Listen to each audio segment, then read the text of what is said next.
Protagonist जंगल में भागता हुआ कह रहा है कि उसे विश्वास नहीं हो रहा कि वो इतने महत्वपूर्ण दिन पर लेट हो गया। दूर से एक ग्रुप ऑफ लोगों को वो दिखता है और वो कहते हैं कि वो आखिरकार आ गया है। नाइट बैठे हुए कहता है कि नहीं का इतना लेट आना रिडिक्युलस है, लेकिन उसकी बगल वाली लड़की उसे बताती है कि वो खुद भी लेट आता था। हमारा प्रोटैगनिस्ट इतना लेट होने के लिए माफ़ी मांगता है। उसका नाम जान सू शिन है और उसके पास क्रिएटर क्लास है जो वेपन्स में स्पेशलाइज करता है। इसके साथ ही सब खड़े हो जाते हैं और नाइट कहता है कि वो तो जस्ट जोकिंग कर रहा था, लेकिन प्रोटैगनिस्ट को पहले ही रियलाइज हो गया है कि उसने मिस्टेक कर दी। इस गिल्ड में ज्वाइन करने के 3 महीने हो चुके हैं और अब उसे पहली बार डंजन में एंटर करने का चांस मिला है। उसे अलर्ट रहना होगा, खासकर इसलिए क्योंकि वो सपोर्ट के तौर पर एंटर कर रहा है और वो सबको शो करना चाहता है कि वो भी यूजफुल है। अंदर एक रैंक बी हंटर नाम डीएन मून पूछता है कि क्या ये उसका फर्स्ट टाइम है। शर्मिंदा होकर वो कहता है हाँ, वो सिर्फ आइटम्स कलेक्ट करने के लिए डंजन्स में एंटर कर चुका था। वो गाय एक्सप्लेन करता है कि सपोर्ट के तौर पर सबसे इंपॉर्टेंट बात इंटेलिजेंट पोजिशनिंग है। अगर वो टू मच डिस्टेंस बना लेगा तो अकेला पड़ सकता है और टीम हेल्प ना कर पाए तो किल्ड हो जाएगा। और वो वार्न करता है कि चूंकि वो क्रिएटर है, उसे अलर्ट रहना होगा कि सिग्नल मिलते ही डैगर भेज दे। वो गाय पूछता है कि ये इजी तो है ना, और वो कहता है हाँ, लेकिन वो मेंशन करता है कि वो अदर वेपन्स भी क्रिएट कर सकता है। वो गाय एक्सप्लेन करता है कि इसकी नेसेसिटी नहीं पड़ेगी और first time try too hard करने की ज़रूरत नहीं। इसी पॉइंट पर मेज नाम ह्योनी सेंस करती है कि आगे क्रीचर्स हैं। कैप्टन उन्हें फॉर्म अप करने को कहता है और इसके साथ ही वो एडवांस करते हैं। मेज चीफ को बताती है कि 2 छोटी माना कॉन्सेंट्रेशंस और एक बहुत बड़ी आ रही है। डियान को स्ट्रेंज लगता है कि चीफ उनकी डायरेक्शन में आ रहा है। वो कहता है कि वो हैंडल कर लेगा और प्रोटैगनिस्ट से पूछता है कि वो कितनी क्विकली डैगर बना सकता है जो लगभग 20 सेकंड में रिस्पॉन्ड करे। वो गाय कहता है कि ये परफेक्ट है और उसे फर्स्ट वन बनाना स्टार्ट कर दे। वो इसको मैक्सिमम 40 सेकंड में फिनिश कर देंगे और क्रिस्टल क्रीचर्स ऑलरेडी एडवांस करना शुरू कर चुके हैं। डीमन एक्साइटेड हो जाता है और नाइट कहता है कि वो अहेड जाएगा। वो एबिलिटी एक्टिवेट करता है, ग्राउंड पर स्टेप करता है और शील्ड से स्ट्राइक मारता है, मॉन्स्टर्स को लिफ्ट कर देता है। इसके साथ लड़की एडवांस करती है, पहले वाले को फेस में पंच मारती है और दूसरे को डॉज करती है, लेकिन स्ट्रेंजली क्रीचर्स उसके पास से गुजर जाते हैं। वो मेज को वॉर्न करती है केयरफुल रहने को और नाइट उसके फ्रंट में स्टेप इन कर प्रिपेयर होता है। इसके साथ ही वो स्पेल कॉन्ज्योर फिनिश करता है और फायर का बराज भेजता है, क्रीचर्स को एक्सप्लोड कर देता है। सब एक्साइटेड हो जाते हैं और प्रोटैगनिस्ट इंप्रेस्ड होता है इस गुड टीम वर्क से। फिर वो अनाउंस करता है कि वेपन रेडी है और एक फ्रैंक नाइफ फैब्रिकेट करता है। वो हैंडल ग्रिप करता है और डोयन की तरफ थ्रो करता है कहते हुए कैच करो, जो वो मिड एयर में कैच कर लेता है। शैडो में बेथ करने वाली मैजिक यूज करके वेपन डिसॉल्व हो जाता है। इसके साथ वो चीफ की तरफ जंप करता है और सिंगल स्ट्राइक में कट कर देता है। हेड ग्राउंड पर गिर जाता है और वेपन डिस्ट्रॉय हो जाता है। ग्रुप गैदर होता है, सब गुड कंडीशन में है और प्रोटैगनिस्ट इम्प्रेस्ड है कि ये गिल्ड जिसे उसने ज्वाइन किया वो एक्सपेक्टेड से मच स्ट्रॉन्गर था। एवरीवन इंडिविजुअली स्ट्रांग था और ग्रेट टीम वर्क भी। दूसरी तरफ उसने सिर्फ सिंपल डैगर क्रिएट करने के अलावा कुछ किया ही नहीं। वो क्वेश्चन करता है कि क्या वो रियली डिजर्व करता था वहां होने का। डियान आता है पूछते हुए कि वो ओके है और हमारा बॉय रिस्पॉन्ड करता है कि हाँ है, लेकिन मच हेल्प ना करने के लिए सॉरी। चीफ कंफ्यूज लगता है और कहता है कि उसे नो आइडिया नहीं कि उसके बिकॉज कितने पैसे सेव होते हैं। उसकी एबिलिटी स्ट्रांग है लेकिन कोई भी वेपन डिसॉल्व कर देती है जिससे वेरी एक्सपेंसिव हो जाता है। इसलिए उसे क्रिएटर जैसे प्रोटैगनिस्ट की हेल्प चाहिए और कहता है कि फर्स्ट डंजन के लिए वेरी वेल किया। हमारा बॉय थैंक्स करता है कहते हुए कि वो बेस्ट करेगा। नाइट कहता है कि अब उनकी फाइट करने का टाइम है जब जगह शेक होती है। सब वंडर करते हैं कि क्या हो रहा है चूंकि चीफ ऑलरेडी डेड है। जूनियर उन्हें पॉइंट आउट करने को लुक करने को और वॉर्न करता है कि वॉल क्रम्बलिंग हो रही है। मेज लाइट स्पेल एक्टिवेट करती है और कहती है कि लुक्स लाइक एक पाथ ओपन हो गया है। इसी पर ड्वेन वंडर करता है कि क्या उन्होंने सीक्रेट पैसेज डिस्कवर कर लिया। नाइट एक्साइटेड हो जाता है कहते हुए कि इस टाइप की प्लेस में यूजुअली बहुत गुड स्टफ मिलता है। इसके साथ फाइटर कहती है कि वो वेरी ईगर है क्योंकि प्रॉफिट बहुत होगा। डॉयन मेड से पूछता है कि क्या डिटेक्ट किया, जो कहती है नहीं। वो कहता है कि अगर ऐसा है तो कम से कम लुक तो ले ही लें कि क्या है। हेजिटेंटली मेज अग्री करती है और गाय जुन्जो को कॉल करता है। वो केव में वॉक करना स्टार्ट करते हैं और नेक्स्ट सीन में जुनो एक क्रीचर से भाग रहा है, सोचते हुए कि ये कैसे हो गया। एवरीवन ऑलरेडी डेड था और वो अकेला बचा था। डी रैंक डंजन में ऐसी क्रीचर का होना नो सेंस बनता था, नॉट टू मेंशन कि मैजिक से डिटेक्ट ना होने वाला मॉन्स्टर किसी ने सुना ही नहीं। वो बैक लुक करता है और क्रीचर राइट बिसाइड है। वो पंच मारता है जो उसे फ्लाइंग भेज देता है। वो हेड हिट करता है और ब्लड निकलने लगता है। ट्रेम्बलिंग करते हुए वो गेटअप करने लगता है, खुद से कहते हुए कि वो वहां डाई नहीं कर सकता, लेकिन चीफ एडवांस करता रहता है। वो डैगर बनाना स्टार्ट करता है, कहते हुए कि इस प्लेस में गिव अप नहीं करूंगा। वो कंप्लीट करता है, ग्रैब करता है और चीफ पर थ्रो करता है, लेकिन चीफ इजीली आर्म से डिफ्लेक्ट कर देता है और नथिंग हैपेंस। इसके साथ फेस टू फेस हो जाते हैं और फिर पंच मारता है। इंपैक्ट ग्राउंड ब्रेक कर देता है और उसे अंडर वाटर थ्रो कर देता है। जैसे ही सिंकिंग होता देखता है, खुद से कहता है कि न्यू ही था कि ये होगा। वो यूजलेस डी रैंक सपोर्ट है जो सिंपल वेपन समन करने के अलावा कुछ नहीं कर सकता, और इतना पैथेटिक है कि फ्रेंड्स को अबैंडन करके भागा। उन्हें ट्रैश जैसे उसे ब्रिंग ही नहीं करना चाहिए था और कभी अवेकन नहीं होना चाहिए था। लेकिन just then legendary message appear होता है। उसने हिडन सोर्स डिस्कवर कर लिया और प्लेयर बनने के रिक्वायरमेंट्स कंप्लीट कर लिए। नीला लाइट का फ्लैश होता है और जुनू शिन को प्लेयर के तौर पर वेलकम किया जाता है। वो स्टिल ड्राउनिंग था जब मैसेज पूछता है कि क्या ये न्यू रिवॉर्ड एक्सेप्ट करना चाहते हैं। उसे नो आइडिया था ये सब क्या है, लेकिन ड्राउनिंग हो रहा था, कोई चॉइस नहीं तो येस क्लिक कर देता है। नेक्स्ट सीन में वो स्वॉर्ड से बनी स्टेप्स पर वॉक कर रहा था, चीफ से फेस टू फेस था और एडवेंचरर जानू शिन के पास्ट लाइफ के एक्सपीरियंसेस रिसीव कर चुका था, जो वेपन क्रिएटर था। चीफ उसे ऑरा के साथ देखता है और पंच मारने जाता है, लेकिन उसी मोमेंट रिवॉर्ड रिसीव होता है। उसकी आईज ग्लो करती हैं और स्वॉर्ड्स थ्रो हो जाते हैं, चीफ को पियर्स कर देते हैं। मॉन्स्टर ग्राउंड पर थ्रो हो जाता है, लेकिन प्रोटैगनिस्ट को स्ट्रेंज हेडेक फील होता है। उसे पता नहीं चल रहा कि क्या हो रहा है और स्ट्रेंज मेमोरीज हेड में एंटर हो रही थी। जब अहेड लुक किया तो चीफ ऑलरेडी पंच मारने आ रहा था, लेकिन इंपैक्ट डायरेक्टली उसकी स्पाइक्ड शील्ड पर हिट करता है। उसे रियलाइज होता है कि डैमेज नहीं लिया, इवन दो क्रीचर इतना स्ट्रांग था। इसके साथ ही वो बैक थ्रो हो जाता है, सोचते हुए कि इन्फॉर्मेशन करेक्ट है तो चीफ की वीकनेस पता है। गॉलम्स को जनरली स्पेसिफिक वीक पॉइंट नहीं होता और एनी डैमेज से इजीली रिकवर कर लेते हैं, और इसीलिए इजीएस्ट वे है all sides and all angle से अटैक करना। वो वर्ल्ड ग्रिड एबिलिटी एक्टिवेट करता है, क्रीचर को प्रोजेक्शन से सराउंड कर देता है। उस रीजन में वो आइटम्स को विश के अकॉर्डिंग मैनिपुलेट कर सकता है। इसके साथ फिस्ट क्लेंच करता है और स्वॉर्ड्स चीफ की तरफ एडवांस करते हैं, एरिया को एक्सप्लोड कर देते हैं। कुछ टाइम बाद जब स्मोक क्लियर होता है, गॉलम ग्राउंड पर शैटर्ड पड़ा है। वो एग्जॉस्टेड होकर अप्रोच करता है, सोचते हुए अनबिलीवेबल है क्रिएशन एबिलिटी को ऑफेंसिव वे में यूज करना।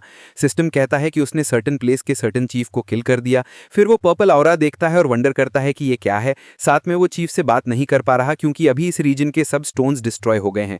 वो कंफ्यूज्ड हो जाता है जब एक स्टोन लाइट करता है, फिर तीनों स्टोन्स लाइट हो जाते हैं। फिर वो पीछे देखता है और क्रीचर बैक साइड में है। वो लेफ्ट गया क्योंकि जिस रीजन के चीफ डैमेज होते हैं उस रीजन के क्रीचर्स एडिशनल पावर रिसीव करते हैं, और ये फर्स्ट टाइम डिस्कवर किया था एडवेंचरर ने। उसे फाइंड आउट करना था कि ये एरिया सेटअप कैसे है, क्योंकि वो गिल्ड के ऑल मेंबर्स डेड हो गए थे। वो चीफ जो शिनी डिस्कवर कर चुके हैं उन्हें कैसे बचाएं, क्योंकि वो डायरेक्शन चेंज करते रहते हैं हर 10 सेकंड के बाद। उन्हें किसी भी अननोन रूट पर एंटर नहीं करना चाहिए था। वो आइटम्स प्लेस करके और न्यू सोर्स डिस्कवर करके डिस्ट्रैक्ट कर सकता है, लेकिन बच नहीं सकता। मैजिक डंजन की यूजुअल समन प्लेयर आकर मनी नहीं देता, इसलिए उसे सर्च ला जाना पड़ेगा, और सर्च ला में लोगों को हायर करना बहुत महंगा है, इसलिए गिल्ड हायर नहीं करता। इसलिए अब उसका एकलम चीटिंग के लिए बैक टू ग्लोब जाना पड़ेगा, जो बहुत पेन है, बट वो कर सकता है। नेक्स्ट सीन में वो गोल्डन सर्कल में एंटर हुआ और अपने घर वापस आ गया। सब कुछ सिक्योर करके लैंड सेल कर दिया और गोल्ड कॉइन्स में कन्वर्ट कर दिया। सारा मनी ट्रांसफर करके वो आगे बढ़ने लगा। उसी समय लेजेंडरी मैसेज आ गया, गेम से एग्जिट होना चाहते हो तो फर्स्ट लेवल डवांसर्स की कॉल बुक पढ़ो। वो ऑफिस में पहुंच गया और मैनेजर बोलता है कि you can go this way, क्योंकि डायमंड के पास जाने वाला कोई नहीं है। 8 ऑफिसर्स बोलते हैं कि हाय, अभी दूसरे मैनेजर ने मेंशन किया था कि you discovered hidden source, just manager to congratulates ही देता है। डायमंड बोलता है कि फॉर गेटिंग कॉम्प्लीमेंट्स गिफ्ट क्या है वो हम डिनाई करते हैं। उसे सिर्फ कैंसर या एड्स होना चाहिए था, लेकिन पर्पस कंप्लीट हो गया। गेम से एग्जिट होने के लिए वो कंप्यूटर पे बैठा और फिर गेम से एग्जिट हो गया। क्योंकि वो सर्वाइव हो गया था और लाइफ का मीनिंग जान गया था, तो सोचा कि उसे अपने गांव वापस जाना था और फैमिली के साथ रेस्ट करना था, अपने वर्क का लॉस भरपाई करना था। और फिज ऑफिसर बोलता है कि पास्ट में जो था उसे भूलो, इस न्यू वर्ल्ड में एक न्यू लाइफ है, एक न्यू अपॉर्चुनिटी है जहां उसे कोई नहीं जानता है। फिर वो एयरपोर्ट कर जाने के लिए ऑटो रिक्शा पर बैठ गया। सिस्टम डेमोनिक एनर्जी एब्जॉर्ब करने की एबिलिटी एक्टिवेट कर देता है और उसके हाथ में एक ऑर्ब अपीयर हो जाता है। वो 1 सेकंड के लिए पॉज करता है, सब कुछ रिकवर करने की कोशिश में जो अब तक हुआ है। लगता है उसने अपनी पास्ट लाइफ के मेमोरीज गेन कर लिए हैं, जिसका उसे कोई आइडिया ही नहीं कि मतलब क्या है। जो उसने डिस्कवर किया वो ये कि उसका ये दूसरा सेल्फ कई जनरेशंस आगे जी रहा है, और उस टाइम में वर्ल्ड पूरी तरह डिस्ट्रॉय हो चुका था। उसे मैसेकर्स के मेमोरीज मिले जो डिस्क्राइब करना भी इम्पॉसिबल है, लेकिन साथ ही उस मोमेंट का सारा नॉलेज और एक्सपीरियंस भी मिल गया। लेकिन कुछ भी इंडिकेट नहीं करता कि वो फ्यूचर सर्टेन है, खासकर क्योंकि बहुत कुछ ऑलरेडी चेंज हो चुका है। उनमें से एक है उसके सामने वाला स्टेटस विंडो, जो मेमोरी में एग्जिस्ट ही नहीं करता था। और येन कहता है कि लगता है वो एक सो कॉल्ड प्लेयर बन गया है। जो उसने सीखा उसके अकॉर्डिंग प्लेयर्स को इस टाइम पर एग्जिस्ट करना ही नहीं था। सिर्फ लगभग 2 साल बाद फर्स्ट प्लेयर अपीयर होने वाला था। प्लेयर बनते हो जब तुम्हें सिस्टम नाम की हेलुसिनेशन दिखने लगती है। इसने पूरी दुनिया चेंज कर दी थी क्योंकि हर प्लेयर को अपने सिस्टम से अलग अलग रिवॉर्ड्स मिलते थे और यही वजह थी कि लोग अवेकेंड की पावर से आगे निकल पाए। इसी तरह उसकी गिल्ड स्ट्रॉन्गेस्ट गिल्ड्स में से एक बनी थी क्योंकि चीफ प्लेयर बन गया था। दूसरी तरफ प्रोटैगनिस्ट में ज़्यादा चेंज नहीं आया, लेकिन वो फिर भी अपनी गिल्ड की हेल्प के लिए अपना बेस्ट करता रहा। पास्ट लाइफ में वो हमेशा सोचता था कि ये कितना कन्वीनियंट होता, लेकिन ये इमेजिनेशन से भी बेहतर है। और सबसे बड़ा डिफरेंस ये कि उसे पैसिव एबिलिटी मिली डेमोनिक एनर्जी एब्जॉर्ब करने की। वो देखता है कि नई रिवॉर्ड पाने के लिए उसे एब्जॉर्ब करना पड़ेगा और उसे लगता है कि पता है कहाँ से लेना है, लेकिन अभी टाइम नहीं है उसका। अपने टीममेट्स के बॉडीज को देखकर उसे पता है कि फर्स्ट मिशन है उन्हें यहाँ से बाहर निकालना। इसी बीच हंटर एसोसिएशन में एक लड़की ब्लाइंड से बाहर देखते हुए पूछती है कि क्या वो सच में उसे जाने दे रहे हैं। वो कहती है स्ट्रेंज है कि इंसिडेंट में 5 लोग मरे और सिर्फ एक डी रैंक सपोर्ट सर्वाइवर बचा। और सबसे सस्पिशियस तो ये कि उसने सबके बॉडीज रिकवर कर लिए और भागा तक नहीं। लड़की चीफ से आंसर मांगती है, जो फिर पूछता है कि क्या वो सजेस्ट कर रही है कि डी रैंक वाले ने सबको मारा है। वो फोल्डर से उसके हेड पर मारता है, वार्निंग देते हुए कि ये ऑर्डिनरी सिविल केस नहीं है। आखिर डंजन में एग्जैक्टली क्या होता है ये जानना एक्सट्रीमली डिफिकल्ट है। फिर वो जाता हुआ कहता है कि ऐसे बहुत लोग डिसअपियर हो जाते हैं क्योंकि छोटी गिल्ड्स गेट की ऑक्शंस नहीं जीत पाती, तो इलीगली एंटर कर लेती हैं और किसी को नोटिफाई नहीं करती, मेंबर्स मर जाते हैं। लड़की कहती है समझ गई और ग्रेट डे विश करती है। कॉरिडोर्स में चलते हुए वो गाय प्रोटैगनिस्ट के बारे में सोच रहा है। जो उसने कहा सब ट्रू लगता है, लेकिन स्ट्रेंज फीलिंग आ रही है। फर्स्ट तो इन्वेस्टिगेशन के टाइम वो टू काम था, डंजन एक्सपीरियंस जीरो, फिर भी पैनिक क्यों नहीं कर रहा था। अकाउंट में कुछ डिटेल्स मिसिंग थे लेकिन सब कंप्लीटली लॉजिकल लग रहा था।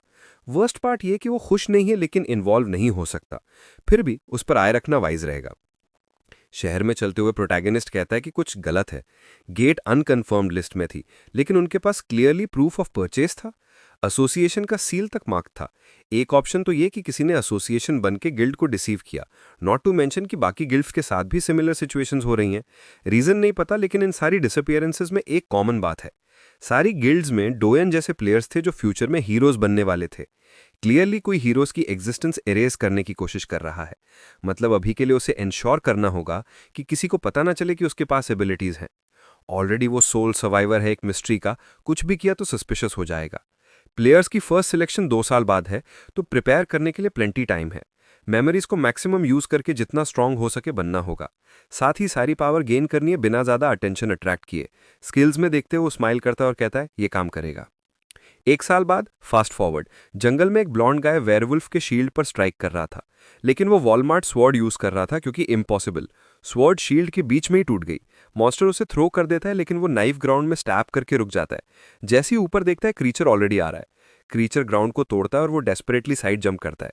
पूरा ग्रुप स्कैर्ड लग रहा है जबकि चीफ अप्रोच करता जा रहा है। ये डिफिकल्टी नल लॉर्ड है। ब्लॉन्ड आगे पॉइंट करते हुए कहता है कि ई रैंक डंजन में नन लॉर्ड नहीं होना चाहिए, इस टाइप का मॉन्स्टर तो सिर्फ डी रैंक में होना चाहिए। लेकिन चीफ केयर नहीं करता और उसके ऊपर जंप करता है। नाइट फ्रंट में खुद को थ्रो करके अटैक ब्लॉक करता है, लेकिन दूर से वॉर्न करता है कि ज्यादा देर होल्ड नहीं कर पाऊंगा, कोई वे निकालो इस मॉन्स्टर को हर्ट करने का। प्रॉब्लम यह कि ये क्रीचर न्यू प्लेयर्स के लिए बिगेस्ट नाइटमेयर है क्योंकि मैजिक इम्यून है और बिगिनर ग्रुप्स में मैजिक पावर पर हेविली रिलाई करना कॉमन है। अक्सर सिचुएशन में सब मर जाते हैं। ब्लॉन्ड जानते हैं कि ग्रुप में सिर्फ वो फिजिकल डैमेज डीलर है, लेकिन कुछ नहीं कर पाया। शील्ड वाला गाय अपने डिफेंस के लिए वेपन तक नहीं रखता। ब्लॉन्ड हेड स्क्रैच करते हुए सोचता है कि पता होता है ऐसा होगा तो अपने ग्रुप के साथ आता ही नहीं, लेकिन तभी उसके बगल में स्ट्रेंज क्लिकिंग साउंड आती है। देखता है तो कोई गाय डंजन में माइनिंग कर रहा है। वो हेल्पर है, सिर्फ क्रिस्टल्स और आइटम्स कलेक्ट करने के लिए वहां है। ब्लॉन्ड सोचता है कि ये गाय कोई लूनाटिक है जो सब मरने के टाइम इतना काम है, लेकिन फिर उसकी नजर कुछ कैच करती है। गाय का पिकैक्स उसके हाथ में डिसॉल्व हो जाता है। अब उसे पता चलता है कि गाय क्रिएटर है तो न्यू वेपन मिलने का चांस है, इवन इफ लो लेवल हो। वो गाय को कॉल करता है और प्रोटैगनिस्ट टर्न अराउंड करता है। ब्लॉन्ड उसके पास भागता है और पूछता है क्रिएटर हो ना, स्वॉर्ड बना सकते हो? प्रोटैगनिस्ट कहता है थ्योरेटिकली हाँ। ब्लॉन्ड बची हुई स्वॉर्ड दिखाता है और कहता है एग्जैक्टली सिमिलर बना दो, बस जितना ड्यूरेबल हो सके। जोनो सॉरी कहते हैं कि वो हेल्पर के तौर पर आया है, सपोर्ट नहीं। ब्लॉन्ड चिल्लाता है कि अभी डिटेल्स पर फोकस करने का टाइम नहीं है, सब मरने वाले और तू भी मरेगा अगर बॉस नहीं मरा। जोनो कहता है ठीक है, लेकिन कंडीशन है, डंजन फिनिश होते ही वो सारी स्किल्स फॉरगेट कर देगा और आइटम्स भी सपोर्ट की तरह शेयर होंगे। ब्लॉन्ड कहता है टू मच मांग रहा है, वेपन अकेला डंजन नहीं जीतता। प्रोटैगनिस्ट स्माइल करता है और कहता है इंटरेस्टिंग है कि तुम ऐसा कह रहे हो, क्योंकि वेपन्स ही डंजन्स में एसेंशियल हैं, और गारंटी देता है कि इस वेपन के साथ उस जगह पर कोई हरा नहीं सकता। सीन शिफ्ट होती है ओवरकिल गिल्ड में। कोरिया की टॉप 3 में से एक चीफ लड़की को अंदर आने को कहता है, वो कहती है एसोसिएशन कोऑपरेशन मांग रहा है। वो पूछता है फिर से मिसक्लासिफाइड डंजन का केस, वो कहती है यस। वो कहता है ठीक है, लेकिन बहुत पैसे देने पड़ेंगे क्योंकि क्लोज्ड गेट्स में बहुत कम अवेकेंड एंटर करते हैं। तभी फोटो देखते हुए उसे प्रोटैगनिस्ट याद आता है। जब पिछली मिसक्लासिफाइड डंजन चेक करने गया था तो वहां भी यही गाय था। उसे याद आता है कि इंसिडेंट में उसने कहा था कि वो हेल्पर था। मिसक्लासिफाइड डंजन में सर्वाइवल चांस मिनिमल होता है, और स्ट्रेंजली 2 केसेस में जब ये हुआ ये गाय इन्वॉल्व लग रहा है। तेहान को ऑलरेडी पता है कि ये कोइंसिडेंस नहीं है। सेक्रेटरी कहती है कि लास्ट वीक एक बी रैंक डंजन को डी बताकर पूरा ग्रुप वाइप आउट हो गया। तेहान कहता है एसोसिएशन को तो बहुत बड़ा हेडेक हो रहा होगा। उसे उस जगह के बूढ़े आदमी की याद आती है और उसे पता है कि उस गाय की लाइफ आसान नहीं है। वो कहता है कोई बात नहीं, इंटरवेंशन रिबिलिटी की वजह से वो पैसे कमा लेंगे। फिर पूछता है कि जो मांगा था वो क्या हुआ। वो कहती है बी रैंक वेपन ब्लैकस्मिथ से खरीद लिया, लेकिन पहले टेस्ट कर लो। तेहान एक्सप्लेन करता है कि उसकी एबिलिटी यूज करते ही हर वेपन डिस्ट्रॉय हो जाता है, और प्रॉब्लम यह है कि अच्छे क्रिएटर्स बहुत कम हैं। इसलिए वो कहता है कि और ढूंढते रहो क्योंकि ऐसे प्रेशियस आइटम्स तोड़ता नहीं रह सकता। तभी एक शॉर्ट हेड गाय रूम में एंटर होता है और कहता है प्रॉब्लम है। लगता है उनके कुछ रिक्रूट्स उस डंजन में चले गए जिसके लिए एसोसिएशन ने हेल्प मांगी थी, वो भी सिर्फ सी रैंक नहीं बल्कि डिफिकल्ट वाला। तेहान तुरंत कहता है इमरजेंसी है तो हम हैंडल कर लेंगे। रेड गेट के बाहर रिपोर्टर्स और एडवेंचरर्स का हुजूम है। तभी कोई अनाउंस करता है कि ओवरकिल गिल्ड आ गई है। रिपोर्टर्स मुड़ते हैं और पूछते हैं कि इंटरवेंशन के लिए आए हैं ना। वो एक ग्लासेस वाली लड़की के पास जाते हैं और सिचुएशन पूछते हैं। वो बताती है कि मेंबर्स अंदर गए थे और इसे सी रैंक रिक्लासिफाई किया गया। वो पूछता है कितने घंटे हो गए। वो कहती है 2 घंटे। वो फिर कहता है पता नहीं कितने जिंदा मिलेंगे लेकिन बेस्ट करूंगा। वो और सेक्रेटरी गेट के पास जाते हैं। वो अपने बैग में हाथ डालती है और कटाना निकालती है। उसका नाम क्विजुमिन है और वो कवर या बैरियर्स के दूसरी तरफ स्पेसेस क्रिएट कर सकती है। इसके साथ तेहान सॉर्ड लेता है और उसमें आग लगा देता है। पोर्टल पर एक स्लैश और इंटरवेंशन स्किल एक्टिवेट हो जाता है। प्रॉब्लम सिर्फ ये है कि एबिलिटी यूज करने वाला पर्सन ही अंदर जा सकता है, इसलिए वो पहले सॉर्ड एक्टिवेट करके उसे देती है। वो नई सॉर्ड लेता है और वो गुड लक विश करती है। तेहान अंदर पहुंचता है तो चारों तरफ डिफीटेड मॉन्स्टर्स पड़े हैं। कॉप्सेस और ह्यूमिडिटी देखकर उसे पता चलता है कि रेप्टिलियन डंजन है। ग्राउंड पर एक्सक्रीमेंट नहीं दिख रहा तो उसे समझ आता है कि यहाँ के मॉन्स्टर्स में कुछ इंटेलिजेंस है। शायद लिजर्डमैन की कॉलोनी है जिन्हें नॉलेज है। जितने डिफीटेड दिख रहे हैं उससे वो ऑलरेडी इमेजिन कर लेता है कि लोग मर चुके होंगे। वो रूम की तरफ एडवांस करता है, वर्स्ट सिनारियो देखने को रेडी। लेकिन जब लॉस्ट ग्रुप वाले एरिया में पहुंचता है तो कुछ कंप्लीटली अनएक्सपेक्टेड देखता है। एक लिजर्डमैन गाय पर जंप करता है जो इजीली डिफेंड कर लेता है। आर्चर क्रीचर के रिब्स में एरो मारता है और वो गाय हैरान कि ये ग्रुप लिजर्डमैन को डोमिनेट कैसे कर रहा है। कुछ सेकंड्स ऑब्जर्व करने पे उसे रियलाइज होता है कि लिजर्डमैन फास्टर और स्ट्रॉन्गर हैं, तो फिर ये लोग डिफरेंट क्या कर रहे हैं। उसी मोमेंट एक लिजर्डमैन ब्रॉन्ड की सॉर्ड पर स्ट्राइक करता है और वो डिफेंसलेस हो जाता है। ऊपर से मॉन्स्टर फिनिश करने आता है और तेहान बोलता है सही टाइम पर पहुंचा मैं। एक्सप्लोजन होता है और जब स्मोक क्लियर होता है तो एक सॉर्ड ने मॉन्स्टर का अटैक ब्लॉक कर रखा है। तेहान वंडर करता है कि ये एबिलिटी किसने यूज की। फिर देखता है प्रोटैगनिस्ट खड़ा है और उसका हैंड ब्लू ग्लो कर रहा है। अब उसे फील होता है कि कोई देख रहा है और दोनों की आईज लॉक हो जाती हैं। कोई मेंबर्स काउंट करना स्टार्ट करता है। उसे रियलाइज होता है 8, 9 और उसकी बगल में 10। वो कहता है स्ट्रेंज है क्योंकि उसे याद है सिर्फ 9 लोग थे। और तेहान पूछता है तू कर क्या रहा है। उसी मोमेंट एक गाय को स्ट्राइक लगता है और ग्राउंड पर गिर जाता है। लिजर्डमैन फिनिश करने जाता है और तेहान एक्शन में लीप करता है। प्रोटैगनिस्ट को अच्छे से पता है कि ये गाय कौन है और नोटिस करता है कि स्पेयर वेपन भी लाया है। तेहान की सॉर्ड से फायर निकलने लगती है और फ्लेम्स का बर्स्ट एडवेंचरर को पुश कर देता है। तेहान कहता है पीछे हटो सब, और वो थैंक यू बोलते हैं। अब वो अकेला लिजर्डमैन के अगेंस्ट रह जाता है और फिर से फ्लेम मैजिक कॉन्जर करता है। क्रीचर को हाफ में स्लाइस कर देता है। क्रीचर ग्राउंड पर कोलैप्स हो जाता है। अब तेहान नोटिस करता है कि सिर्फ एक स्पेल यूज किया फिर भी वेपन ब्रेक होने वाला है। तभी एक स्टेप की आवाज आती है और क्रीचर उसकी तरफ एडवांस कर रहा है।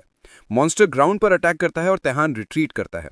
प्रोटैगनिस्ट पूछता है ये हमेशा होता है जब एबिलिटी यूज करते हो, बहुत सारे वेपन्स वेस्ट करते हो यार। तेहान क्वेश्चन करता है कि फाइट मांग रहा है क्या। अचानक जूनो कटाना क्रिएट करता है और कहता है इसे यूज करो। तेहान कंफ्यूज्ड है। सिंपल हैंड मूवमेंट से इतना कॉम्प्लेक्स वेपन कंस्ट्रक्ट करना नॉर्मल नहीं, सिर्फ एक्सट्रीमली एक्सपीरियंस क्रिएटर ही कर सकता है।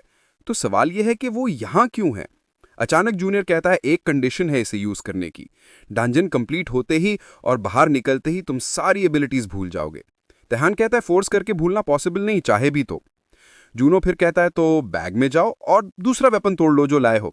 तेहान साय करता है, समझ जाता है कोई ऑप्शन नहीं। प्रॉमिस करता है कि खत्म होते ही सब भूल जाएगा। अब हमारा बॉय स्माइल करता है और कहता है जाके मजे करो। लीडर उसी मोमेंट चार्ज करता है, एक लिजर्डमैन उसकी तरफ आता है और वो स्वॉर्ड पर फिर से फ्लेम एबिलिटी एक्टिवेट करता है, लेकिन डायरेक्ट कट से क्रीचर का वेपन ही शाटर हो जाता है। उसे स्ट्रेंज लगता है क्योंकि वो तो सिर्फ ब्लॉक करना चाहता था। ये तभी पॉसिबल है जब वेपन खुद एक्सट्रीमली पावरफुल हो। उसे ऑलरेडी पता चल गया कि किसी तरह इस बॉय ने सिंपल मूवमेंट से बी रैंक से ऊपर का कुछ बना दिया। फिर एक और लिजर्डमैन स्ट्राइक करने वाला होता है, लेकिन अब तैहान एक्साइटेड हो जाता है, सारी पावर यूज करना चाहता है और देखना चाहता है कि ये वेपन कितना अच्छा है। वो एक लिजर्डमैन के सामने जाता है और फ्लेम्स का एक्सप्लोजन एक्टिवेट करता है, साथ ही उसकी पीठ पर पहुंचकर नेक में स्टैब कर देता है। मॉन्स्टर मर के गिर जाता है और वो नोटिस करता है कि ब्लेड अभी भी इंटैक्ट है। इधर डंजन में बाकी लोग उसे थैंक यू बोल रहे हैं कि सबकी जान बचाई। लीडर कहता है अच्छा है कोई हर्ट नहीं हुआ। वो एक्सप्लेन करते हैं कि तब तक स्ट्रगल कर रहे थे जब तक उस बॉय ने वेपन्स बनाना स्टार्ट नहीं कर दिया। वो बस ऑब्जर्व करता है, हमारे बॉय के पास जाता है और नाम पूछता है। जूनो क्वेश्चन करता है कि जान के क्या करोगे, मैं तो सिर्फ हेल्पर हूं। तैहान अपना नाम बताता है और कहता है कम्युनिकेट करने के लिए बेटर है। इसके साथ जानसू बैग देखता है और इंट्रोड्यूस करता है खुद को, फिर ग्रुप के गाय को बताता है कि सारे माना क्रिस्टल्स इंटर्न्स पर रख दिए हैं। तो एन उसे रुकने को कहता है और बॉस रूम तक साथ चलने को कहता है। हमारा बॉय कहता है हेल्पर हूं बस। लीडर एग्री करता है लेकिन वार्न करता है कि बॉस डिफीट किए बिना कोई बाहर नहीं निकल सकता। प्रोटैगनिस्ट कहता है हैंडल कर लूंगा, लेकिन लीडर कहता है वेपन्स ऑलरेडी ब्रेक हो रहे हैं। पर जूनो कहता है कि तुम्हारे लिए तो सॉर्ड बनाई है जो नहीं टूटेगी। तैहान रिस्पॉन्ड करता है कि मिसक्लासिफाइड डंजन है, कभी पता नहीं क्या हो जाए। बॉस रूम में भी कुछ कंप्लीटली डिफरेंट हो सकता है, इसलिए कॉशियस रहना पड़ेगा। प्रोटैगनिस्ट साय करता है, समझ गया कह के साथ चल पड़ता है। वो एक ह्यूज रूम में पहुंचते हैं और थ्रोन पर लिजर्ड किंग बैठा है एक क्रीचर के साथ। गाय कमेंट करता है कि जल्दी फिनिश कर देगा क्योंकि ये शॉट भी स्टॉल किया तो टूट जाएगी। हमारा बॉय ऑलरेडी गुस्सा हो रहा है कि उसकी वेपन पर डाउट कर रहा है और कहता है सच में बिलीव नहीं है तो जितना मर्जी टेस्ट कर लो। इसके साथ लिजर्ड किंग ब्लेड पॉइंट करता है और क्रीचर दोनों पर लंच करता है। दोनों डॉज करते हैं और तैहान बीस्ट के पीछे जाता है, लेकिन क्रीचर मिड एयर में स्ट्राइक करता है और वो क्लोज नहीं पहुंच पाता। फिर से डिफेंड करता है और सर्कल ऑफ फायर क्रिएट करता है एडवांस करने की तैयारी में। लिजर्ड किंग लेकिन पास इस आता बार है और हवा में ही टकरा जाता है उसके साथ। एक बार फिर वो जमीन पर गिर जाता है और बॉस अपने लिजर्ड पर फ्लेम एबिलिटी एक्टिवेट कर देता है। अचानक तहान के सामने एक शील्ड प्रकट हो जाता है। बिल्कुल साफ है ये हमारे लड़के का कमाल है। वो लिजर्ड के हमले को ले लेता है जो अभी भी फेंका जा रहा है। लड़का हिट्स लेने से थकता ही नहीं है। वो प्रोटैगनिस्ट को चिढ़ाता भी है, कहता है कि उसे लगता था वो वेपन क्रिएटर है। हमारा लड़का पूछता है कि क्या वो कभी अपना सिर शील्ड से मरवा चुका है, देखने के लिए कि कितना दर्द होता है। वो आदमी हंसता है लेकिन चेतावनी देता है कि जब वो वहां से बाहर निकलेंगे तो उसके पास ढेर सारे सवाल होंगे। वो बॉस की ओर फिर उड़ता है जो इस बार चेन से हमला भेजता है। वो ब्लेड से खुद को बचाता है लेकिन बॉस की चेन उसके स्वॉर्ड के चारों ओर लिपट जाती है और वो खींचता है। इसी से तहान को लिजर्ड मैन की ओर फेंक दिया जाता है। प्रोटैगनिस्ट अपना हाथ बढ़ाता है और उसे कहता है कि इसे सीरियसली ले। वो आदमी का स्वॉर्ड घुला देता है और नया बना देता है। इस तरह वो अब चेन से फंसा नहीं रहता और आसानी से मॉन्स्टर के मुंह को चीर देता है। लिजर्ड किंग को बिल्कुल समझ नहीं आता कि क्या हुआ और उसी समय तहान अपना स्वॉर्ड भाला की तरह फेंक देता है। बॉस बच जाता है लेकिन अब तहान पास आता है और उसके पेट में लात मारता है। बेचारा जमीन पर गिर जाता है लेकिन तहान रुकता नहीं। वो फ्लेम एबिलिटी एक्टिवेट करता है और बॉस की ओर उड़ता है। जब धुआं साफ होता है बेचारा जला हुआ है और एक बाह गायब है। वो इधर उधर देखता है और प्रोटैगनिस्ट को अपना स्पीयर पकड़ते और अपनी ओर दौड़ते देखता है। जैसे ही वो वार करने की कोशिश करता है उसे कोई शील्ड मिलता प्रतीत होता है। हमारा लड़का बस चेतावनी देता है कि उसके ऊपर वेपन तानना अच्छा नहीं है। इसी बीच तरहान पीछे से पहुंच जाता है। बॉस को एहसास हो जाता है कि वो पिट गया। उसी पल बाहर द्वार नीला हो जाता है। लोग जान जाते हैं कि उन्होंने क्लियर कर दिया है और सब डंजन से बाहर निकल जाते हैं। सब तहान के पास दौड़ते हैं डंजन के बारे में डिटेल्स पूछते हुए। ओवरकिल गिल्ड के मेंबर्स पूछते हैं कि क्या वो चोटिल है और वो कहता है कि वो ठीक है। अंदर के लोग उसे धन्यवाद देते हैं, कहते हैं कि अगर वो ना होता तो वो मर जाते। इसी बीच प्रोटैगनिस्ट कहता है कि उसने अपना शेयर ले लिया है और जा रहा है। वो लोगों को देखता है और किसी को नोटिस किए बिना चला जाता है। रिपोर्टर्स आते हैं तहान से पूछने कि उसने डंजन इतनी जल्दी कैसे क्लियर किया। वो मुड़ता है कहने के लिए कि असल में सारा क्रेडिट जाता है, लेकिन वो कुछ नहीं देखता और शब्दों के लिए हक्का बक्का रह जाता है। लोग कमेंट करते हैं कि अगर मास्टर्स का आना ना होता तो वो मर जाते क्योंकि वेपन्स पहले ही टूट चुके थे। वो आदमी के पास दौड़ता है और पूछता है कि वो क्या बात कर रहा है, क्या उसे याद नहीं उस आदमी का जो सबके लिए वेपन्स बना रहा था। वो आदमी कंफ्यूज लगता है, वेपन क्रिएटर के बारे में पूछता है। वो अपनी बगल वाली लड़की की ओर देखता है और पूछता है कि क्या उसने वो आदमी देखा जो वेपन्स बनाने में मदद कर रहा था, और वो कहती है नहीं। तहान बाकियों की ओर मुड़ता है और पूछता है कि क्या उन्होंने वो वेपन बनाने वाले को देखा, और वो भी कहते हैं नहीं। लड़के ने जो एकमात्र काम किया था वो था ढेर सारी बैग्स मैना क्रिस्टल्स के साथ इकट्ठा करना। तहान को बिल्कुल समझ नहीं आता कि क्या हुआ क्योंकि उसे सब कुछ बहुत साफ याद है। दिमाग में आने वाली मेमोरीज में से एक है प्रोटैगनिस्ट का कहना कि उसे अपनी एबिलिटीज के बारे में सब भूल जाना चाहिए। इससे वो कल्पना करता है कि प्रोटैगनिस्ट ने कोई क्रिएटर एबिलिटी यूज़ की होगी जो रिस्ट्रिक्शंस लगा सकती है। समस्या ये है कि ये हाई लेवल लोगों की चीज़ है, तो वो ये कैसे कर पाया। इसी पल बाकी ओवरकिल मेंबर्स पूछते हैं कि क्या उसे कोई प्रॉब्लम है। वो बैग उसके लैप में फेंक देता है और भाग जाता है। वो कंफ्यूज्ड हैं, जबकि तैहोंग इधर उधर देखता है, सोचता है कि वो लड़का कहाँ है। उसे पता नहीं कि वो ठीक वहीं छोटी दीवार के पीछे छिपा है। गिल्ड के मेंबर्स पास आते हैं और पूछते हैं कि क्या हो रहा है। वो हु को बताता है कि उसे तुरंत किसी को ढूंढना है, अब हमारे लड़के को कोई ढूंढ नहीं पा रहा। थोड़ी देर बाद वो उसे बताती है कि उसने लोकेट कर लिया है। लगता है वो दोपहर 1 बजे 4 अन्य लोगों के साथ डी रैंक डंजन में घुस गया। वो खुश है कि लड़का ज़्यादा दूर नहीं गया, और वो सवाल करती है कि वो एक डी रैंक क्रिएटर में इतना इंटरेस्टेड क्यों लग रहा है। तहान विचारपूर्ण हो जाता है। बिल्कुल, कोई भी लड़के का रिकॉर्ड देखेगा तो सोचेगा वो वाकई डैंक है, लेकिन कॉन्ट्रैक्ट्स और रेंटल्स बनाने वाली एबिलिटी का होना कुछ बहुत अलग साबित करता है। ए रैंक रेंटल एबिलिटी किसी को प्रीडिटरमिन्ड कंडीशन पूरी करने पर आइटम देने के लिए फोर्स करती है। ये एबिलिटी कई क्रिएटर्स बहुत पैसा कमाने के लिए यूज़ करते हैं, लेकिन लगता है लड़का अपनी आइडेंटिटी छिपाने के लिए यूज़ कर रहा था।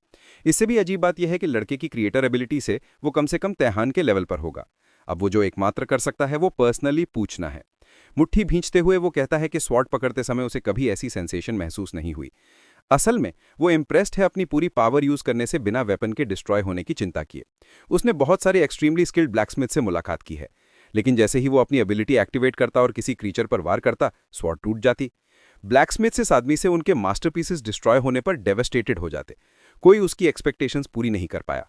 और समस्या यह है कि क्रिएटर्स सिर्फ स्टैंडर्डाइज्ड वेपन्स ही प्रोड्यूस कर सकते हैं, लेकिन उस आदमी का स्वॉट डिजाइन और परफॉर्मेंस एक्सपेक्टेशन से कहीं आगे था।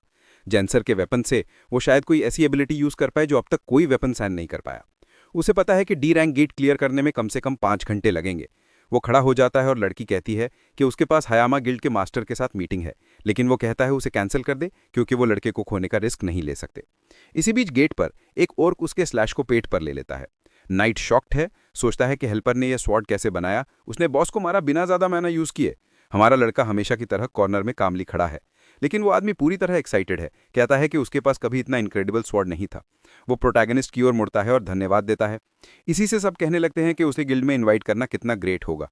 इस लड़के को सिर्फ हेल्पर की तरह ले जाना सबसे बड़ा वेस्ट होगा। उन्हें ऑब्जर्व करते हुए प्रोटैगनिस्ट सोचता है कि उसने एक्सपेक्टेड से ज्यादा मैना यूज किया। अगर उसके पास वो मैना होता जो उसे उस दिन महसूस हुआ था, तो उसे अपनी चिंता नहीं करनी पड़ती। जब वो गोलम का सामना कर रहा था, उसे इमेंस एनर्जी महसूस हुई, लेकिन उसके बाद वो कभी उस सेंसेशन को रिप्रोड्यूस नहीं कर पाया। अब उसके पास पहले जैसा थोड़ा सा मैना एक्सेस है। कम से कम ये कुछ वेपन्स और कुछ पिकैक्सेस बनाने के लिए काफ़ी है। मेमोरी से उसने सीखा कि क्रिएशन प्राइमरी एबिलिटी है। इसका सिंपल प्रिंसिपल है कि जितना ज़्यादा मैना डालोगे, आइटम उतना बेहतर होगा। लेकिन वेपन की पावर बढ़ाने का तरीका है बिना ज़्यादा मैना के। वो है इनफ नॉलेज से एग्जैक्टली कैसे फोर्ज किया जाता है। जितनी बेहतर नॉलेज, उतनी बेहतर क्वालिटी और कम मैना लगेगा। जैसे ही उसे पता चला कि ये उसकी एबिलिटी का कॉन्सेप्ट है, उसने ब्लैकस्मिथ्स के साथ प्रैक्टिस करना शुरू कर दिया ताकि ज़रूरी चीज़ें जल्दी सीख ले। उसे बिल्कुल आइडिया नहीं कि पूरी मैना से बनाया वेपन कितना स्ट्रांग होगा, लेकिन उसके पिकैक्सेस भी बहुत स्ट्रांगर थे। उसे रेंटल एबिलिटी हमेशा यूज़ करनी है, इसलिए उसे जितने ज़्यादा क्रिस्टल्स इकट्ठे करने हैं। ऊपर से मैना आइटम्स जो उसे खरीदने हैं वो एक्सट्रीमली महंगे हैं। ओनली थिंग जो वो अफोर्ड कर सकता है वो मैना पोर्शंस हैं, जो सबको डिस्ट्रीब्यूट होते हैं। कम से कम वो थैंकफुल है कि लोग उसे मिशंस पर इनवाइट करते रहते हैं। डैंक होने के बावजूद और डिमोनिक एनर्जी अब्जॉर्ब करने वाली पैसिव एबिलिटी प्रोग्रेस कर रही है। अब उसे बस थोड़ी और डिमोनिक एनर्जी चाहिए।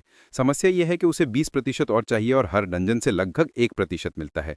और इस प्रोसेस को स्पीड अप करने का एकमात्र तरीका है अनक्लासिफाइड डंजन्स में घुसना, क्योंकि वहां हमेशा बहुत ज्यादा डेमोनिक एनर्जी मिल जाती है।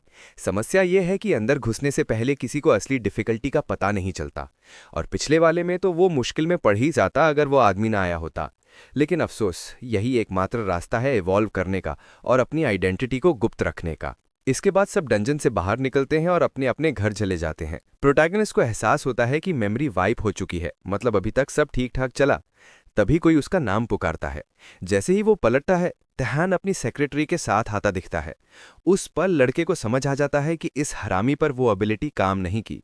आदमी पूछता है, याद है? वो बोला, शायद नहीं भी हो। तहान बोलता है, मजाक बंद करो, और एक कार्ड थमा देता है। हमारा लड़का कंफ्यूज सा देखता है। आदमी बोलता है, मुझे तुमसे कुछ बात करनी है। ओहो, ओवरकिल गिल्ड की कार है और वो हमारे लड़के से बात करना चाहता है। लड़के को पता है कि ये कोरिया के 3 सबसे बड़े गिल्ड्स में से एक है। ये समस्या ये है कि इतने बड़े लोगों से उसका अभी पाला नहीं पड़ना चाहिए, इसलिए बहाना बनाना पड़ेगा। वो पलटता है और बोलता है, सॉरी, टाइम नहीं है, डिनर रिजर्वेशन है। लेकिन तहन कंधे पर हाथ रख देता है। बोलता है चिंता मत करो, डिनर हम पे, और बस थोड़ी सी बात है। और तहन का प्लान बहुत सोचा समझा था। उसने लड़के को डिनर पर इसलिए बुलाया था ताकि उसे अपने साथ जोड़ ले। जुनो सोचता है चलो देखते हैं फॉरगेटेबिलिटी कितनी अच्छे से काम की। वो मान जाता है, थैंक्स बोलता है। रेस्टोरेंट में बैठते ही पूछता है बड़े ओवरकिल गिल्ड के मास्टर को एक डी रैंक सपोर्ट से क्या बात करनी है। बिना टाइम वेस्ट के तहन बोलता है मेरा क्लास बर्सरकर है, पावर बहुत है, लेकिन कोई वेपन मेरे अटैक सहन नहीं कर पाता। इसीलिए इस क्लास की सबसे बड़ी दिक्कत होती है कुछ ढूंढना जो चल सके। मैं बेस्ट ब्लैकस्मिथ्स के पास गया, ढेर सारा पैसा खर्च किया, पर अभी तक जितने वेपन्स ट्राई किए कोई नहीं चला, सिवाय उस स्वॉर्ड के जो तुमने बनाया था। जूनो को समझ आ जाता है कि उसकी एबिलिटी ने एक भी मेमोरी इरेज नहीं की, मतलब कहीं कोई डिटेल मिस हो गई। तहन फिर बुलाता है, सीधा सपाट पूछता हूँ गिल्ड ज्वाइन करेगा? पता है तो किसी गिल्ड में नहीं है, इसलिए मैं जबरदस्त प्राइस दूंगा, $10 मिलियन हर साल, 10% इंक्रीमेंट और मिशन से आइटम्स लेने का पूरा हक। हमारा लड़का सॉरी बोलता है मुझे किसी गिल्ड में ज्वाइन करने में इंटरेस्ट नहीं है, तो ऑफर डिक्लाइन करता हूँ।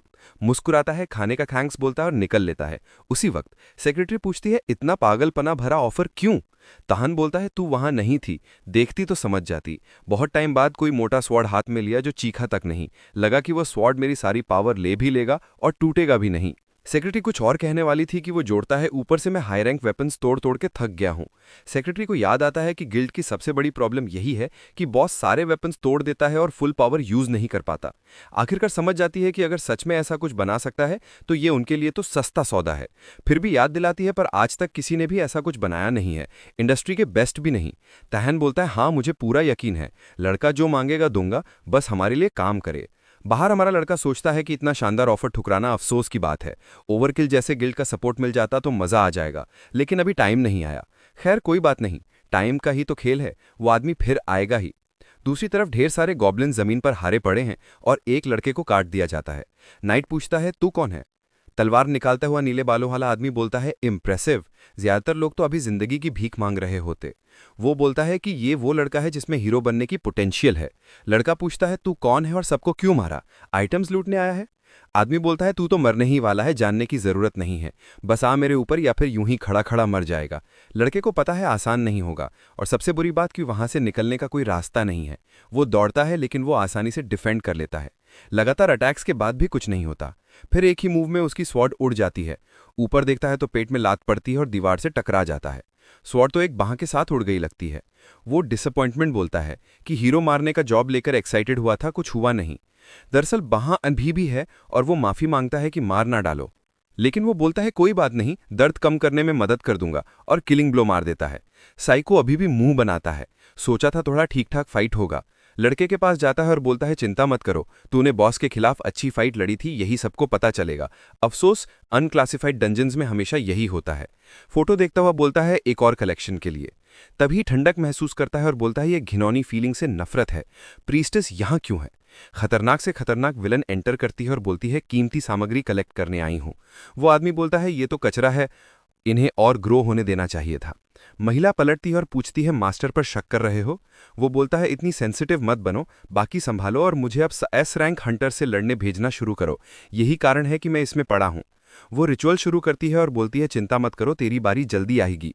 घाव से कुछ निकलने लगता है। वो क्यूरियस होकर देखती है कि इस बार क्या बनेगा। फिर एक हाथ घाव से बाहर आता है और वो बोलती है लगता है वैसा ही है जैसा मैंने सोचा था, मास्टर सही थे, मेरे सामने एक मॉन्स्टर है। इसी बीच एक दूसरे गेट के सामने प्रोटैगनिस्ट पहुंचता है और कोई बोलता है आखिर आ ही गया। साफ पता चलता है ओवरकिल गिल्ड का वो आदमी है। हमारा लड़का पूछता है यहाँ क्या कर रहे हो? वो बोलता है इतनी जल्दी पहचान लिया, फ्लैटर्ड फील कर रहा हूँ। लड़का बोलता है ऑब्वियस है, तू ही एक ऐसा है जो वेपन्स इधर उधर लेके घूमता है। तहन बोलता है डंजन क्लियर करने आया हूँ। प्रोटैगनिस्ट पूछता है डी रैंक में क्या कर रहे हो?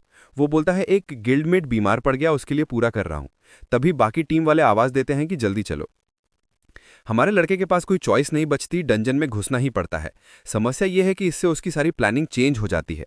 सब अंदर घुसते हैं और तहन पूछता है गिल्ड में क्यों नहीं आना चाहते? फिर पूछता है सुबह जो सी रैंक गेट ऑक्शन हुआ था सुना? वो बोलता है हाँ। आगे वाले दो कमेंट करते हैं कि गिल्ड ने पहली ही बिड में ले लिया। प्रोटैगनिस्ट सोचता है कि इन लोगों को कुछ पता चल गया है क्या? तभी तहन पूछता है गेट्स खरीदने में इंटरेस्ट है? बोलता है गिल्ड ज्वाइन कर ले तो बी रैंक से ऊपर का कुछ भी आसानी से खरीद सकता है, क्योंकि ओवरकिल गिल्ड में होना अपने आप में ढेर सारे फायदे देता है। इतने बड़े गिल्ड में होने का मतलब पब्लिक का प्यार और इन्विंसिबिलिटी, जॉब्स ज्यादा, पेमेंट ज्यादा, स्पेशल चीजें क्लेम करने का हक। मिसाल के तौर पर स्पेशल गेट्स में एंट्री टिकट मिल जाता है। ऊपर से ज्यादातर खजाने उन गिल्ड्स के पास रहते हैं जो गेट के मालिक होते हैं। तहन बोलता है, मुझे पता है तेरा कोई गोल है, हमारा गिल्ड उसमें जो भी चाहिए मदद कर सकता जूनो है। जवाब और देता है, ये तुम्हारा बिजनेस नहीं है। पलटता है और बोलता है, समझता हूं कि ओवरकिल का इनविटेशन आज तक किसी ने रिजेक्ट नहीं किया, लेकिन साफ साफ बता दूं, जो भी हो जाए मैं किसी गिल्ड में नहीं ज्वाइन करूंगा। इतना कहकर वो चल देता है, तहान को उदास छोड़कर। तहान सोचता है कि शायद इस लड़के को करियर के शुरुआती दिनों में कोई ट्रॉमा हुआ होगा या कुछ और, लेकिन जो भी हो वो हार नहीं मानेगा। उसकी नज़र इस लड़के पर जम चुकी है। ग्रुप गुफा में आगे बढ़ता रहता है और तहान नोटिस करता है कि पूरा जगह स्पाइडर वेब से भरा पड़ा है। वो एक बड़ी ओपनिंग के सामने पहुंच जाता है और जान जाता है कि यहां से आगे मॉन्स्टर टेरिटरी शुरू है। आगे वाला नाइट बोलता है, लगते हो बिगिनर्स हो तो एंटर करने से पहले 2-4 बातें समझा देता हूं। हमें स्पाइडर्स की पूरी लीजियन फेस करनी है। इंडिविजुअली कमजोर क्रीचर्स हैं, लेकिन नंबर में बहुत आते हैं। एक ग्रुप में कम से कम 50 तो होंगे ही। हमारे लिए आसान होना चाहिए। इनके दांतों में पैरालाइजिंग एसिड होता है, इसलिए काटने मत देना। तहान वार्निंग देता है कि स्पाइडर ग्रुप आ रहा है और हमारे लड़के से बोलता है, सावधान रहना। लेकिन वो जवाब देता है, मैं तो बस हेल्पर हूं, तुम बैटल पर फोकस करो। आदमी तंग करना नहीं छोड़ता, बोलता है, कॉम्बिटेंट का बेसिक रूल होता है सपोर्ट और हीलर्स को प्रोटेक्ट करना। प्रोटैगनिस्ट कुछ कहने ही वाला था कि कोई चिल्लाता है, आ रहे हैं। छत से लीजियन झपट्टा मारती है और लड़का कांपता हुआ खुद को बोलता है, शांत रहना, बस इन्हें वैसा ही मार जैसे ट्रेनिंग में किया था। एक कॉमन स्पाइडर ई रैंक होती है, लेकिन लीजियन में आते ही ऑटोमेटिकली डी रैंक हो जाती है। ग्रुप तैयार होता है और स्पाइडर्स उन पर कूद पड़ती हैं। एक कदम साइड में और बीच से स्लैश, पहली मर गई। आदमी शील्ड उठाता है और एक साथ ढेर सारी को उड़ा देता है। मेज ने मौका देखकर एरिया लाइटनिंग एबिलिटी यूज की, सबको करंट लगा दिया। तहान सोचता है कि बी रैंक हंटर्स के ग्रुप के लिए तो ठीक ठाक है, शायद मुझे मदद भी न करनी पड़े। लेकिन तभी जुन्जू बोलता है, ये जो आ रहे हैं सिर्फ 50 नहीं लग रहे। तहान के चेहरे पर ही एक चिपक जाती है। वो स्वॉर्ड पर फ्लेम एक्टिवेट करके एक साथ कईयों को काट देता है। अच्छी बात है कि कमजोर स्पेल से ही स्पाइडर्स मर जा रही हैं, तो स्वॉर्ड नहीं टूटेगी। फिर कोई चिल्लाता है, हेल्प! ग्रुप लीजन से चारों तरफ से घिर चुका है। शील वाला बोलता है, इतनी सारी से डिफेंड नहीं कर पा रहा, और ये 50 से बहुत ज्यादा हैं। जो लड़का कांप रहा था वो बोलता है, इम्पॉसिबल। मेज बोली, माना खत्म हो गया। तहन दौड़ता है और जूनो को बोलता है, मेरे साथ आ। लेकिन हमारा लड़का जा रहा है, बोलता है, मुझे कुछ और सेटल करना है। पर जैसे ही तहान पीछे मुड़ता है, एक स्पाइडर उस पर अटैक करने वाली होती है। वो चिल्लाता है, झुको! पर हमारा लड़का आंखें बंद कर लेता है, और जब खोलता है, स्पाइडर के ऊपर ग्रिड बन जाता है। उसी सेकंड उसके पीठ पर एक स्वॉर्ड प्रकट हो जाती है। तहान बस देखता रह जाता है। ये स्वॉर्ड अभी के टाइम में प्रोटैगनिस्ट जो बेस्ट बना सकता है वही है। सबसे आसान तो होता दर्जनों स्वॉर्ड कंज्यूर करके स्पाइडर्स पर भेज देता, लेकिन इतना माना नहीं है। इसलिए सेकंड बेस्ट तरीका है, उंगली उठाई और एक स्वॉर्ड को मैनिपुलेट करना शुरू किया। साइड में देखा, भेज दिया। एक को पियर्स किया, दो को, कईयों को जिगजैग करते हुए सबको मार डाला। हमारा लड़का उंगली घुमाता है और दोनों के चारों ओर स्लैशेस का भवंडर बना देता है। तहान पूरी तरह कंफ्यूज्ड, लड़के के पैरों तले स्पाइडर लाशों का ढेर। स्वॉर्ड आखिरी वाली को फिनिश करती है, और तहान सोचता है, ये कोई एरिया डैमेज एबिलिटी थी क्या? अजीब बात यह है कि बैटल 10 सेकंड भी नहीं चली और इसने पूरी लीजियन साफ कर दी। समझ ही नहीं आ रहा कि मटीरियलाइजेशन इसने फाइट में कैसे यूज किया, या उससे भी बुरा कोई सपोर्ट ऐसा कर कैसे सकता है। हमारा लड़का साइड में इशारा करता है, उधर मदद करोगे, वो लोग तो मरने वाले हैं। तहान देखता है बेचारे एडवेंचरर्स घिरे हुए हैं, लगभग मरने की कगार पर। वो प्रोटैगनिस्ट से बोलता है, ये खत्म होने के बाद बात करेंगे। वो बोलता है, जो मर्जी, बस बोल देना कि वो भी तुमने मारे हैं, कोई मानेगा नहीं कि मैंने किए हैं। आदमी देखता है, इग्नोर करता है और मॉन्स्टर्स की तरफ चला जाता है। थोड़ी देर बाद लोग उसका शुक्रिया अदा कर रहे हैं कि जान बचा ली। नाइट बोलता है, मैं तो हैरान ही रह गया कि ओवरकिल के लीडर जैसे लग रहे थे, पता ही नहीं था आप ही हैं। माफी मांगता है कि बताया नहीं, और बोलता है कि वो इन्वेस्टिगेशन पर है। लड़की बोलती है, बोलने की जरूरत नहीं, आप ना होते तो हम मर जाते। और शर्माते हुए बोली, मॉन्स्टर्स मारते हुए बहुत कूल लग रहे थे, एक फोटो हो जाए। तभी कोई बुलाता है, प्रोटैगनिस्ट और ग्रुप का एक और आदमी माइनिंग करके आ रहे हैं। आदमी बोलता है, इलाके में और ज्यादा क्रीचर्स नहीं है, लेकिन रास्ते में एक पैसेज है, लगता है और गहराई में जाता है। नाइट बोलता है, बेहतर होगा कि वापस चलें, खतरा बढ़ता जा रहा है। साफ है कि स्पाइडर्स की संख्या और डंजन का लेआउट स्काउट की दी जानकारी से बिल्कुल मैच नहीं कर रहा। डंजन बस एक टर्म है उन लोकेशंस के लिए जहां दूसरे वर्ल्ड के ढेर सारे मॉन्स्टर्स आते हैं। हंटर्स का पूरा इकोसिस्टम डेवलप होने से पहले लोगों को डंजन की जानकारी बहुत ज़रूरी थी। बिना जाने अंदर घुसना बहुत रिस्की था। इससे स्काउट्स का प्रोफेशन बना, जिनकी एबिलिटी होती है चुपके से घूमने और खतरे डिटेक्ट करने की। इस प्रोफेशन की वजह से डंजन में सर्वाइवल रेट बहुत बढ़ गया। नाइट बोलता है, इन सारी बातों को देखते हुए ये डंजन तो अनक्लासिफाइड लग रहा है। आदमी एक सेकंड हिचकता है और बोलता है, चलो आगे बढ़ते हैं, तहान तो है हमारे साथ। दूसरा बोलता है, समझता हूं, लेकिन सबकी जान सिर्फ तहान के होने की वजह से रिस्क में नहीं डाल सकता। वो जिद करता है। लड़की बोलती है, परफेक्ट चांस है, लेकिन उनका लीडर पूछता है, क्या ये डंजन सबकी जान से भी ज्यादा इंपॉर्टेंट है? सब डर जाते हैं। तहान बोलता है, मुझे कोई प्रॉब्लम नहीं, मैं तो इन्वेस्टिगेशन के लिए ही हूं, लेकिन मैं भी एक ग्रुप का मेंबर हूं, अगर सबको आगे जाना है तो ठीक है। इतना सुनकर प्रोटैगनिस्ट मान जाता है। आदमी थैंक्स बोलता है कि आपकी मदद रहेगी तो बहुत अच्छा।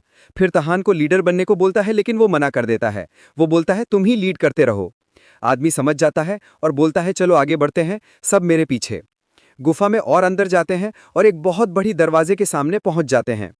मैंने तो जायंट डोर की स्टोरी पहले देखी है यार। वो वार्निंग देता है कि अब बॉस रूम में एंटर करने वाले हैं, तो थोड़ा सा एक्सप्लेन कर देता हूं।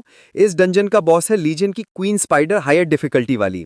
कॉम्बैट एबिलिटीज बहुत ज़्यादा नहीं है, डील करना आसान है, लेकिन सारी जानकारी पुरानी है, तो दरवाजे के उस पार क्या है पता नहीं। साफ है तेरी जानकारी तो पूरी गड़बड़ है भाई, लेकिन चलो कोई नहीं। वो बोलता है, हम चार्ज करेंगे, और दरवाज़ा खोल देता है। उस पल वो एक तरह की बड़ी गुफा में पहुंच जाते हैं और तहान को कोई मूवमेंट फील नहीं होता। और भी अजीब बात, उसे कुछ भी फील नहीं हो रहा। आदमी बोलता है, तैयार रहो, बॉस आ चुकी है बाकी स्पाइडर्स के साथ। सब क्रीचर को देखते हैं और राहत की सांस लेते हैं, क्योंकि लगता नहीं कुछ बदला है। इतने में वो इलेक्ट्रिक सर्कल कंजोर करके क्रीचर की ओर भेज देती है। वो एक्साइटेड हो जाती है कि लगी, लेकिन तभी कुछ बदलता है। बॉस स्पाइडर तो पहले से ही मरी पड़ी है। आदमी कंफ्यूज्ड, कभी सुना ही नहीं कि हम पहुंचे और बॉस पहले से डेड।